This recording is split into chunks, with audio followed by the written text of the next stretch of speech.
Hello, कसे आहात सगळे? सर्वांना श्री स्वामी समर्थ. मी आज एका छान ठिकाणी तुम्हा सर्वांना घेऊन आलेली आहे.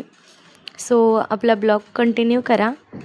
अलीकडेच ना गेल्या 10-15 दिवसामध्ये माझ्या भावाच्या कंपनीमध्ये गेट टुगेदर हा फंक्शन झाला. त्यासाठी आम्ही सगळे अटेंड गेलो होतो आणि इतका छान कार्यक्रम होता तो. इव्हिनिंग टाईमला खूप छान वाटलं. खरं तर पोरं खूप मस्ती करत होती. मुलांसाठी खूप छान होतं ते. मुलांनी छान एन्जॉय केला. आणि हो, डिटेल व्हिडिओ आपल्या यूट्यूब चॅनलवरती मी अपलोड केलेला आहे. सो नक्की जाऊन चेकआउट करा. बाय.